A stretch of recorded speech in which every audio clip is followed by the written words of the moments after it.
ตอนบ่ายวันที่3เมษายนนี้อยู่หอประชุมแห่งชาตินครหลวงเวียงจันทน์การนำคันสูงพรรคและรัฐได้เข้าร่วมพิธีวางพวงมาลาและไว้อาลัยถึงสหายพลเอกคำไตศรีพันโดนอดีตประธานคณะบริหารงานศูนย์กลางพรรคอดีตประธานประเทศแห่งสาธารณรัฐประชาธิปไตยประชาชนลาวนักปฏิบัติอาวุโสของพรรคประชาชนปฏิบัติลาว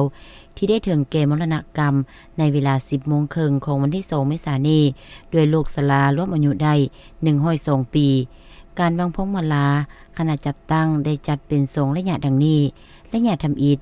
ที่เขาวางพวงมาลาเป็นคณะทำอิฐแม่นครอบครัวศรีพันโดนนำพาโดยสหายนางเวียงทองศรีพันโดน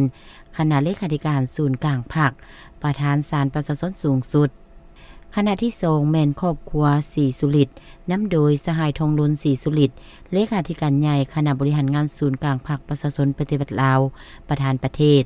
ต่อมาแม่นคณะบริหารงานศูนย์กลางพรรคประชาชนปฏิบัติลาว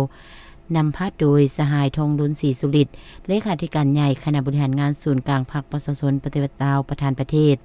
ต่อด้วยคณะประจำสภาแห่งชาตินำพาโดยสหายเสสมพลพรหมวิหาร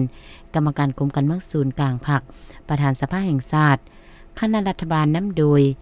สหายพลเอกจันทร์สมรจัญญราชกรรมการกรมการเมืองศูนย์กลางพรรครองนายกรัฐมนตรี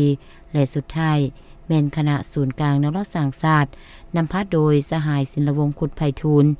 กรรมการกรมการเมืองศูนย์กลางพรรคประธานศูนย์กลางแนวรอดสร้างชาติส่วนระยะที่2ที่เข้าวางพวงมาลาและไว้อาลัยถึงสหายพลเอกคำไตศรีพันโดนแม่นต่างหน้าคณะผู้แทนขั้นสูงพรรครัฐศูนย์กลางแนวโฮมประเทศชาติและประชาชนเวียดนามนำพาโดยสหายโตเลิ่มเลขาธิการใหญ่คณะบริหารงานศูนย์กลางพรรคคอมมิวนิสต์เวียดนาม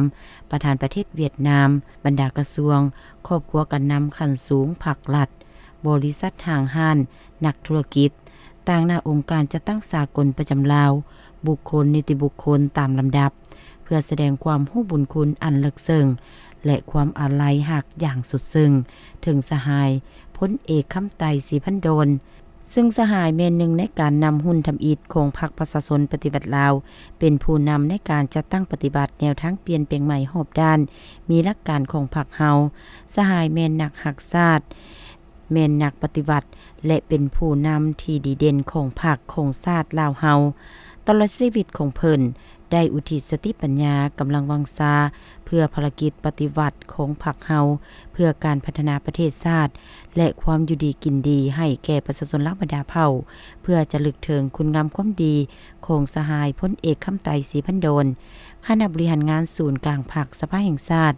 รัฐบาลแห่งสาธารณรัฐประชาธิปไตยประชาชนลาวและศูนย์กลางแนวรอดสร้างชาติได้ออกระเบียบการไว้ทุกระดับชาติเป็นเวลา5วันเริ่มแต่วันที่3หาวันที่7เมษายนนี้